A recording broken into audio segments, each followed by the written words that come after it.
Some of the darkest moments from Donald Trump's first term could look positively quaint by comparison to how he envisions his second term going, especially in the area of immigration. He has been making some bold promises, both in his stump speeches as well as through his surrogates, a sort of like quasi-legal surrogates like Stephen Miller, going out there and promising the world to xenophobic right-wingers when it comes to immigration. So top line, so the changes he wants to make should he become president again, he's gonna revive many of his first-term border policies, including banning entry by people from certain Muslim-majority nations and reimposing a COVID-19 era policy of refusing asylum claims, though this time he wouldn't base that on COVID, because we're not supposed to be worried about COVID. Now it's gonna be other infectious diseases like tuberculosis. And you know that a person's rationale for doing something is rock solid when they have to change the rationale, they still are doing the same thing.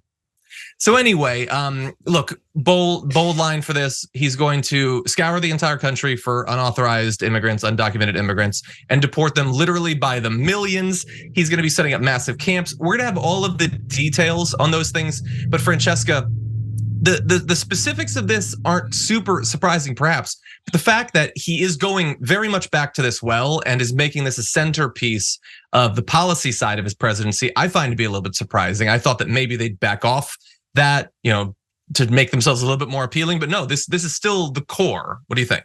It's still the core, and he has to outdo himself, right? I mean, he spawned all these other MAGA, wannabes, and you've got your Greg Abbotts in Texas, and Texas is rolling out policy that basically says just, a stop and frisk for Latinos, basically. Anyone who looks like they could maybe possibly have a cousin who is undocumented will be stopped, and they can be detained. And so he's got to one up Greg Abbott. He's got to one up himself. He's got to one up the former Donald Trump. And I think, to me, the biggest thing is the way the media covers this, right? And the fact that suddenly when it comes to fascist ideas like this, let's just again, mass deportations, getting even more draconian, the media is like, oh my God, oh, that's incredible. What do you, Chris Christie, have to say about that? Do you agree with mass deportation? Like, they take Donald Trump's psycho plans at face value and compare them to everyone else's instead of saying, hey, hang on, that's actually against international law, our constitution, like any kind of protections that we have for asylum, which, by the way, Biden is not doing a very good job at upholding either. So that's my real thing, is the way that fascism is, we roll out the red carpet because the ideas are so out there and psychotic, and they're also so clickbait, like newsworthy, like news outlets know, and they're like, oh, what about this? And they don't push back ever. Yeah. Look, I think it has effectively been normalized in a lot of different ways, and you've laid out how, from the point of view of the media, it's been normalized. And by the way, some of the motivations for why it's been normalized. But it is literally more normal than it was in the past. He is no longer just an outside candidate promising this stuff. He already did some of it. He's a former president and he wants to do it again. So now it is just a part of our history, in addition to all the other reprehensible xenophobic stuff that presidents have normalized for a number of decades. But that's what he wants to do. There's lesser versions of it that many of the contenders going up against him would do. As you point out, Joe Biden wasn't exactly 100% better on these issues. So all of these things are motivating factors for everyone, even good-meaning people. And I don't include most members of the mainstream media in this, but for most of us, we need to check to just, realize perhaps how much has been normalized. And that's why I wanted to make this our first story right off the bat. It is a reminder to me, since I'm coming back for 3 months and not following the news, that no, this guy is not just a buffoon. He's a buffoon, but he's not just a buffoon. He's an incredibly dangerous person who has surrounded himself with arguably more dangerous people. And he is not joking about this stuff. He wants to do it. And that said, I want to jump into some of the specifics of what Trump would do when it comes to immigration. So To help speed up the mass deportations, because they have to be mass, but they also have to be fast, Mr. Trump is preparing an enormous expansion of a form of removal that does not require due process hearings. Due process is that's an extravagance that we as a modern democracy cannot afford.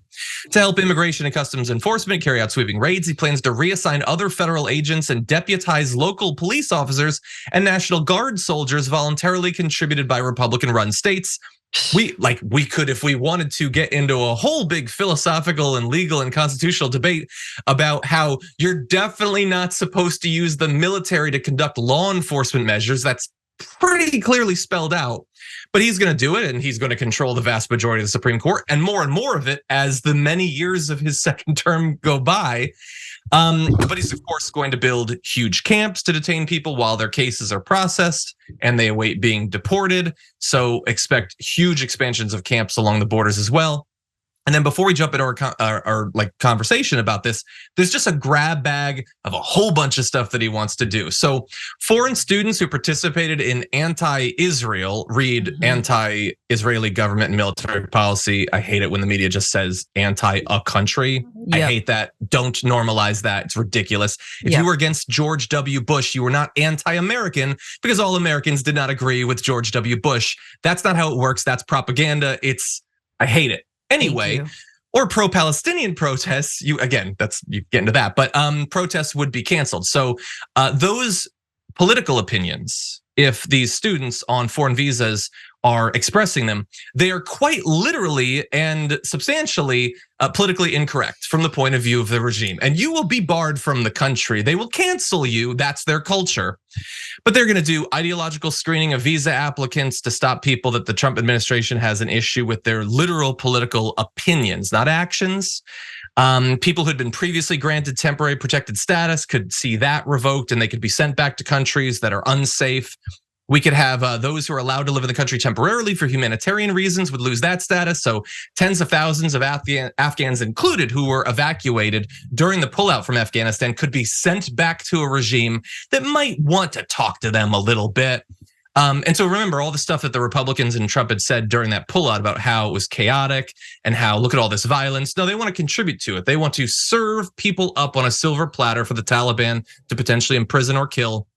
Ending birthright citizenship. You could just add a whole bunch of stuff. Attempting to end DACA. Every single one of these deserves a focus on the show, and we'll get that focus between now and the election. But there's a lot there, Francesca, and it's all utter madness. Yeah, I mean, I do want to say it is madness and it is a definite and marked change because it's basically proudly embracing some of these horribly fascistic tendencies. But I also think we need to mention, like, it's not like Joe Biden has welcomed with open arms Afghan refugees. Now, if you're from Ukraine, oh yeah, come one, come all, as we should. But if you are Afghan, if you in fact helped our military during our 20+ occupation of that country, no, you were lucky if you made it out. So let's just be real that this government currently loves deporting, especially brown migrants. So Trump is just saying, yeah, I'm going to fully make that a policy. And what's so crazy about this is, the like, oh, we're gonna expedite the detention. What do you think like immigration court looks like now? It has often been described because of how defunded it is, how resourceless it is. It is described as a life or death sentence issued by a traffic court. So effectively, this person could send you back to your country where you might die, child, right? And that's done in like 15 minutes, 5-10 minutes, because the people who are in those immigration courts do not have the resources they need. So again, it's just like, we've never in earnest actually built a robust system that can legally and effectively process people who are seeking different claims for different reasons. And because of that, we've been duped into just demonizing immigrants as if they obviously are the problems. And now you have an actual neo-fascist coming along and he's gonna make it official policy to be this xenophobic out and out. It just, honestly, I know this is bad and it truly is, yes, the ideological test, what are you talking about? It's truly bad, but when I think of the border and I think of immigration policy, you have to know that I just see this as a bipartisan failure for decades. For more political news breakdowns, interviews, stories of activism, and me trying my hardest to care about the occasional big celebrity news story, subscribe to our YouTube channel at youtube.com/thedamagereport. And you can ring the bell wherever it is so you don't miss anything.